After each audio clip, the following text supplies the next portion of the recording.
As of now, it's less of a let's say a technology concern per se. It's more of a natural kind of human reaction to uncertainty. It's the idea that things are in the cloud, meaning they're outside of my control. So along with the concerns over security goes a basic assumption that if I own my servers, if I own my network, if it's within the four walls of my organization, if it's behind my firewall, then somehow I'm safe. Whereas if it's out somewhere that I don't know where, I don't know the geography, the location, I haven't been there, I haven't kind of touched it, felt it, that it's less safe. That's typical because change is difficult for people, but it's also not necessarily completely rational.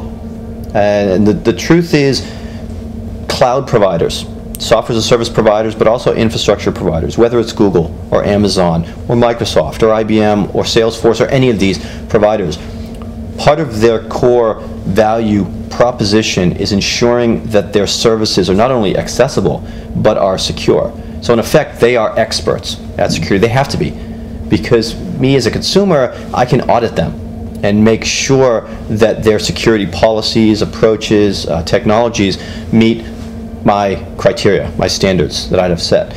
The flip side is it's very rare for organizations to fully and accurately audit their own internal security policies and procedures. We as organizations are not security experts. We were never meant to be. We're experts in whatever business we're in. Security is something we've been forced to do, forced to focus on. It's not our core competency. So from that standpoint, you can actually make a very solid case that security among cloud providers is far stronger than internally managed security. But there's also just the notion of providing access to or sharing or moving my data over a public network. So in those instances where security is top of mind and where organizations have a legitimate concern about moving data, or perhaps a legal concern or constraint to moving that data, then the focus should be on enabling a private cloud.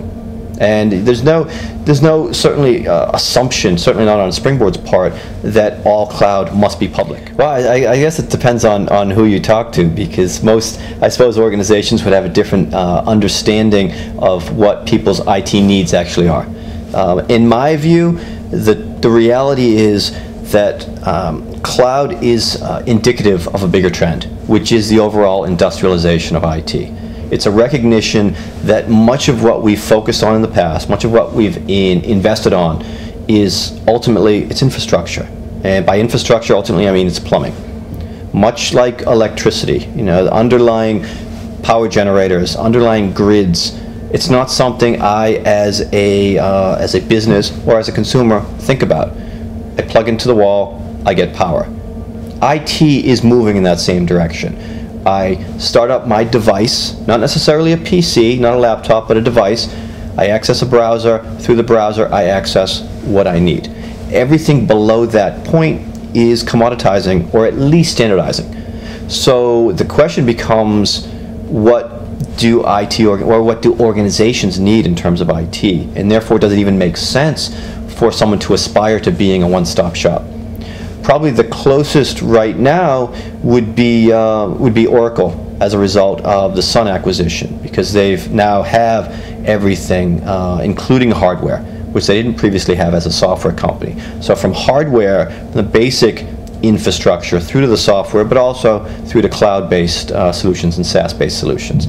Other folks have far more on the software side, or someone like IBM, who has much on the hardware side, on the services side, maybe less than someone like Oracle on the software side, at least in terms of applications. But so I guess it's a valid question in terms of questioning strategies. I think from a consumer standpoint, that actual question becomes less relevant, because more of the components or layers in that one-stop shop become in effect irrelevant. Let's see, I think in terms of cloud and the impact on internal IT, it very much depends on internal IT themselves. And what I mean by that is, if you as a CIO or as an IT manager attempt to resist what is, in our view, inevitable. And what I mean by that is the ongoing standardization of IT infrastructure, the ongoing commoditization, the ongoing shift in focus from technology towards services and the delivery of services. If you resist these changes, then you will be making yourself obsolete, because business wants access to services. Business owners, CEOs, CFOs, the line of business managers, they want access to processes and to information. They only care about IT when it doesn't work. So from an internal IT perspective, the key is leveraging every initiative, approach, new knowledge, new views that you can in order to make yourself more valuable. And that, by valuable, that means more responsive to the business. That means more cost effective to the business. That means more flexible to business needs. Cloud can, and this is true whether it's public or private, help in many of those areas, so it can actually help IT. But they need to be aware that it's no longer, if it ever was, about the technology. The technology and their role is a means to an end. If they lose sight of the end, which is driving business value, enabling innovation, then frankly, they deserve to be made obsolete.